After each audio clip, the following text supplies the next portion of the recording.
June 19th, 1944. Dawn breaks over the open water of the Philippine Sea, east of Saipan. The ocean is calm, too calm. Its surface a dull sheet of steel reflecting a sky just beginning to glow orange at the horizon. On the flight deck of USS Lexington, the air smells of fuel, oil, and salt. Engines cough to life one by one, their radial cylinders thundering into a rolling metallic roar that vibrates through boots and bones alike. Lieutenant John Jack Monroe grips the canopy rail of his Grumman F6F Hellcat as deck crew yank the chocks away. Sweat trickles down his spine despite the early hour. He's 23 years old, barely a year out of flight school, and today he's hunting ghosts, or at least that's what the briefers called them, Zeros. For 3 years, the Mitsubishi A6M Zero has been a whispered terror in the Pacific. Pilots told stories about its impossible turns, its ability to climb like a homesick angel, the way it seemed to appear out of the sun and vanish just as fast. Many of the men who first faced it never came back to tell the tale themselves. But this morning feels different. The signal flag snaps downward. Monroe slams the throttle forward. The Hellcat surges, its 2,000 horsepower Pratt & Whitney engine howling as the deck blurs beneath him. The carrier drops away, the sea rushes up, and then the aircraft bites the air and climbs, heavy, powerful, steady. Behind him, dozens more follow, climbing in loose spirals, forming up into combat air patrols that stretch for miles. Above, the sky is already crowded. Radar operators deep below decks have been tracking inbound contacts for over an hour. They're coming in waves, large ones. Japanese carrier aircraft launched from hundreds of miles away, committed to a decisive strike. This is the Imperial Japanese Navy's answer to the American landings on Saipan. Lose here, and the inner defensive ring of the Japanese Empire begins to collapse. Win here, and maybe, just maybe, the old balance of power can be restored. Monroe's headset crackles with calm, clipped voices. Vectors, altitudes, bearings. The Americans have something the Japanese don't this morning: time. Radar has given them warning, and now the Hellcats are already climbing to meet the threat. At 20,000 feet, Monroe spots them, tiny black flecks against the pale blue, growing larger by the second. The enemy formation resolves into shapes: sleek fighters escorting torpedo bombers and dive bombers, their wings catching the sun. Zeros. They're still beautiful machines, Monroe thinks, even now. Long wings, clean lines. They look light, fragile almost, compared to his Hellcat's broad shoulders and thick armor. The radio explodes with shouted call signs. Bandits, 12 o'clock high. Here they come. The sky collapses into motion. Zeros peel off to engage, rolling gracefully, arcing through the air with an elegance Monroe has only seen in training films. One flashes past his canopy, so close he can see the pilot's goggles.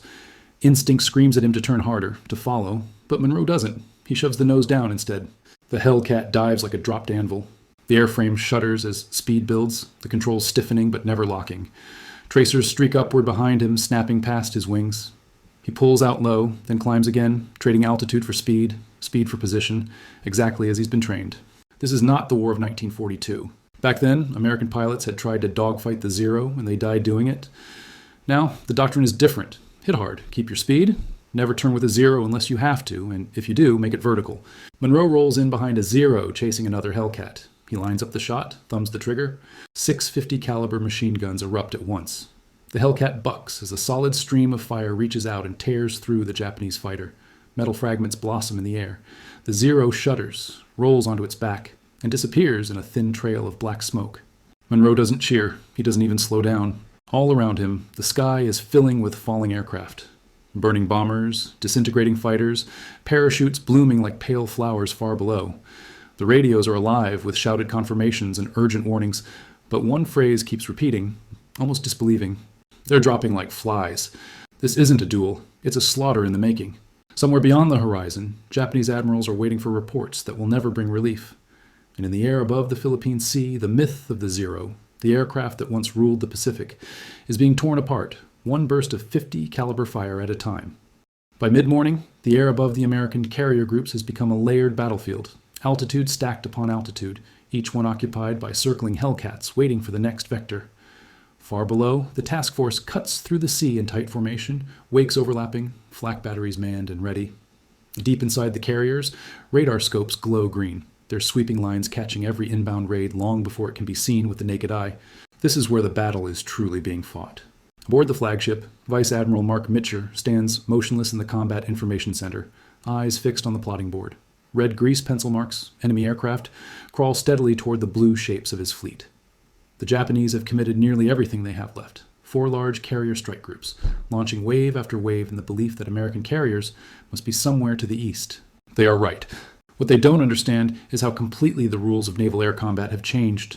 In earlier battles, spotting the enemy had been a matter of luck, eyesight, and intuition. Now, radar has stripped away surprise. Mitcher's fighters are already airborne, already climbing, already positioned to intercept. The Japanese pilots, flying long-range missions at the edge of their endurance, arrive tired and low on fuel, forced to fight immediately, without time to regroup. Lieutenant Monroe hears the call before he sees the next wave. Bogies bearing 085, Angels 15, big group. The Hellcats turn as one, noses lifting, engines roaring. Monroe checks his gauges, fuel good, ammo full enough. The sky ahead darkens again with shapes, dozens of them. Dive bombers in tight V formations. Torpedo planes wallowing under the weight of their payloads. Zeros weaving above them, trying desperately to keep the Americans away. They can't. The Hellcats come down from above, out of the sun, their speed overwhelming. Monroe fires in short, controlled bursts, never long enough to waste ammunition. A torpedo bomber erupts into flame, its weapon dropping uselessly into the sea. Another sheds parts, as if coming apart at the seams. Japanese pilots try to fight back, hauling their Zeros into tight, desperate turns. Against lighter American fighters earlier in the war, this tactic had been deadly. Against the Hellcat, it only seals their fate. The F6F refuses to stall. It keeps flying when logic says it shouldn't, its thick wings biting into the air, its engine pulling it through maneuvers. No aircraft this heavy has any right to survive. When a Zero snaps around behind him, Monroe pushes the nose up and climbs straight into the vertical. The Zero follows, and then can't. Its engine sputters at the edge of its limits, and the Hellcat rolls over the top, coming down behind it like a hammer. Another burst, another Zero gone. Below, the Japanese formations disintegrate. Without escorts, the bombers become easy prey. Some jettison their ordnance and flee. Others press on stubbornly, only to be shredded by fighters or annihilated by flak as they descend toward the American carriers. Very few ever get close enough to attack. Those that do find a wall of steel waiting, anti-aircraft guns fill the sky with black bursts and glowing tracers. Proximity fuses, another American advantage, turn near misses into kills. Aircraft explode without being touched directly, torn apart by shockwaves alone. The sea fills with wreckage, oil slicks, and bodies. By noon, the pattern is unmistakable. Wave after wave of Japanese aircraft is being destroyed for almost no cost. Pilots returning to the carriers report astonishing numbers. 5 kills, 6 kills, sometimes more in a single sortie. Deck crews count bullet holes in returning Hellcats and marvel at how few have been lost. The men start calling it something else over the radio, half joking at first. Hellcat turkey shoot. The name sticks. But far to the west, aboard the Japanese carriers, the situation is grim. Pilots who do manage to return land on decks slick with fuel and blood, their faces pale, their aircraft riddled with holes. They speak of endless American fighters, of attacks from above they never saw coming, of guns that seem to tear their planes apart instantly. The Zero, once the undisputed king of the Pacific, is being exposed for what it has become, an aircraft designed for a different war. Lightly built, poorly protected, deadly only when it can dictate the terms of the fight. Today it cannot. As the sun climbs higher, the Japanese strike power bleeds away into the sea, and the Hellcats circle on, engines steady, pilots alert, waiting for the next call, because somewhere out there, the enemy still has aircraft to throw into the grinder. Early afternoon brings fresh contacts, smaller this time, scattered. The remnants of Japan's striking power launched in piecemeal desperation from carriers now bleeding pilots and aircraft faster than they can be replaced. The Hellcats turn once more into the sun, climbing effortlessly, their engines droning with the steady confidence of machines built for exactly this moment. Lieutenant Monroe feels it every time he moves the stick, the difference between survival and sacrifice engineered into aluminum and steel. The Grumman F6F Hellcat is not graceful. It does not dance through the sky the way the Zero does. It muscles its way through. 6 tons of aircraft and fuel and ammunition wrapped around a massive Osteo Pratt & Whitney Horus R2800 double wasp engine that seems less like a motor and more like a living thing, hammering out power even when riddled with damage. Monroe has already seen it today. Hellcats limping home with cylinders shot out, wings holed like sieves, tails half missing. Zeros don't come back like that. When they're hit, they burn. When they burn, they die. The next engagement begins at altitude. A lone Zero dives through Monroe's formation, guns flashing. Tracers whip past his canopy. Something punches the fuselage behind him with a heavy thud. In a Zero, that would be the end. Fuel igniting, fire racing forward. In the Hellcat, the bullet slams into armor plate behind the seat and stops. Monroe doesn't even know he's been hit. He rolls, dives, pulls up hard. The Hellcat groans but holds together. The control force is heavy yet predictable. He spots the Zero again, already trying to climb away. Monroe doesn't chase the turn. He chases speed. Throttle wide open. The Hellcat surges. The Zero pilot looks back and realizes, too late, that the American fighter is still gaining. The Zero was built for range and maneuverability, not sustained power. Its engine strains. Its wings flex dangerously. Monroe closes the distance, aligns the sights, and fires. The Zero explodes midair. This is the brutal arithmetic of the battle. The Hellcat can choose when to fight and when to leave. It can absorb punishment and keep flying. It can dive faster, climb longer, and hit harder. Against it, the Zero's legendary agility is reduced to a single option: turn tighter and hope the American makes a mistake. But the Americans don't. They've learned. They've buried the lessons of Pearl Harbor, Coral Sea, Midway, and Guadalcanal into training manuals and muscle memory. Boom and zoom attacks, vertical maneuvers, mutual support. Never fly alone. Never chase blindly. Below, the Japanese carriers are now almost defenseless.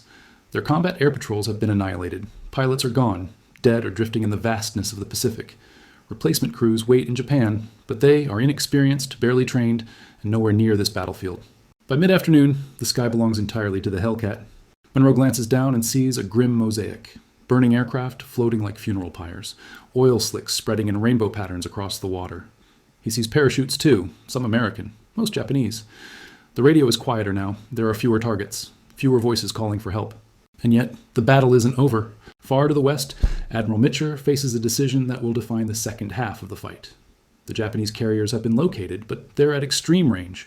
Launching an attack now means sending American pilots deep into the dusk, risking fuel exhaustion and night landings on pitching decks. It's dangerous, possibly reckless. Mitcher doesn't hesitate. Launch the strike. As Monroe lands back aboard his carrier, the deck already crowded with returning Hellcats, he watches another wave take off. Dive bombers, torpedo planes, fighters escorting them into the fading light. The war has shifted again, from defense to pursuit. The Zero's reign is over. Now the question is, how much of the Japanese fleet will survive the night? The sun sinks low over the western horizon, turning the Philippine Sea into a field of fire. Shadows stretch across the decks of the American carriers as Mitcher's decision ripples outward.